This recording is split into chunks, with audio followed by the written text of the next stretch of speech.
It's 2025.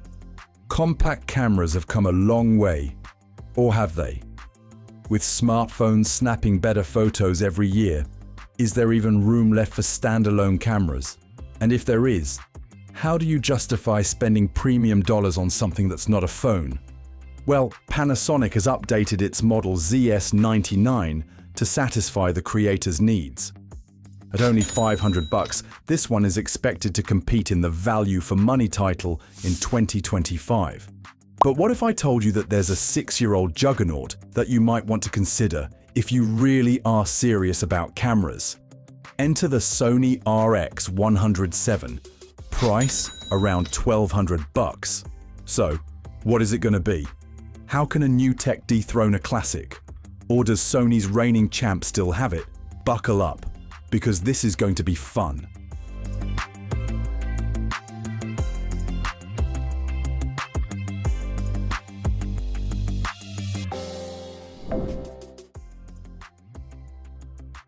First up, let's talk build quality.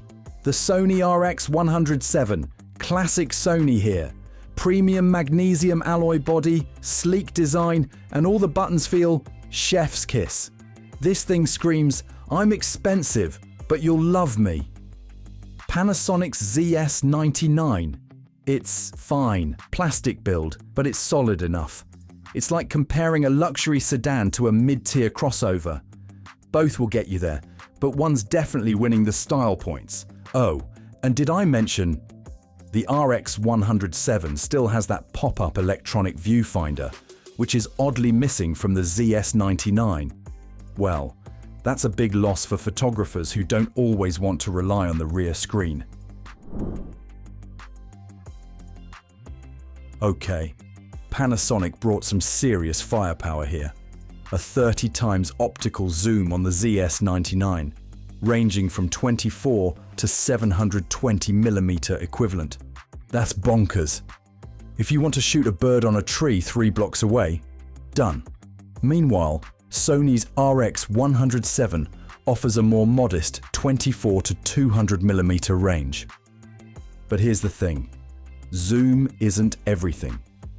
The Sony's Zeiss Vario Sonor lens is brighter with an f2.8 to 4.5 aperture, compared to the Panasonic's f3.3 to 6.4. Translation? Better low-light performance and depth of field on the Sony. So, if you're shooting in anything less than perfect daylight, Sony's got you covered. Here's where Sony's 6-year-old tech really flexes its muscles. The RX100 VII rocks a 1-inch Exmor RS CMOS sensor, which is significantly larger than the 1x2.3-inch sensor in the ZS99. What does that mean? Better dynamic range, less noise in low light, and sharper details. See this? The RX100 VII retains those shadow details while keeping highlights in check. The ZS99, it's fine, but it just can't match the clarity or depth you get with that larger sensor. Autofocus. Let's just say Panasonic is playing catch-up here.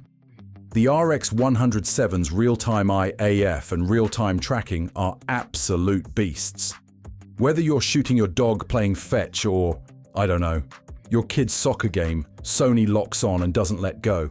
The ZS99's contrast-based autofocus is slower. It works, but you're going to miss some shots if your subject's moving too quickly. Oh, and burst shooting. Sony fires off 20 frames per second with no blackout. Panasonic, 10 frames per second. Both cameras shoot 4K, but the RX100 VII's got a few tricks up its sleeve. First off, Sony gives you a full pixel readout with no pixel binning, meaning crisper, cleaner footage.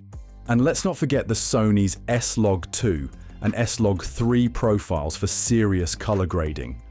The ZS99, no log profiles. You're kind of stuck with what you get. The ZS99 does have a slight edge with high-speed recording at 120 frames per second in Full HD, which Sony, unfortunately, doesn't hit. But let's be honest, Most people care more about overall video quality, and Sony just nails it. Let's talk usability. The RX100 VII includes a microphone input. For vloggers and content creators, this was huge back then. The ZS99, no dice. Panasonic, it's 2025. Where's the mic jack? That said, the ZS99 does bring some modern perks, like USB-C for charging and transfer, which is nice. Sony's still rocking micro USB, which feels ancient in comparison, to be honest. Battery life is another area where Panasonic edges out. The ZS99 gets about 380 shots per charge, while the RX100 VII sits at around 260. That's a noticeable difference, especially if you're out shooting all day. But let's not forget, the RX100 VII is a pocketable marvel. It's lighter, smaller, and, honestly, just feels better for travel.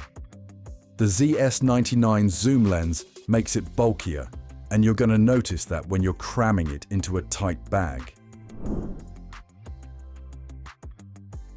Here's the kicker. Price. The RX100 VII launched at a hefty $1,200, and even now you'll find it around $1,100. Meanwhile, the ZS99 comes in at a much friendlier $500. So, is the RX100 VII twice as good? Honestly, if you care about image quality, autofocus, and overall performance, yeah, it is. But if you're on a budget and just need a solid travel zoom, the ZS99 isn't a bad pick at all. So, where does that leave us? The Panasonic ZS99 is a decent camera for $500. It offers impressive zoom capabilities, solid battery life, and a few modern conveniences like USB-C. It's great for casual shooters and travelers looking for something affordable and versatile. But when you stack it up against the Sony RX100 VII, the cracks start to show. Sony's premium build, larger sensor, superior autofocus, and professional-grade video capabilities make it the clear choice for anyone serious about photography or videography. Yes, it's more than twice the price, but you're getting a camera that still holds its own 6 years after its release. So, if you're looking to dabble in photography or want a solid camera on a budget, the ZS99 is a good pick. But if you're ready to invest in quality and performance that will last you for years to come, the RX100 VII is still the compact camera to beat. Thanks for watching. Hit that like button if you enjoyed the video, subscribe for more, and let me know in the comments which compact camera you'd pick.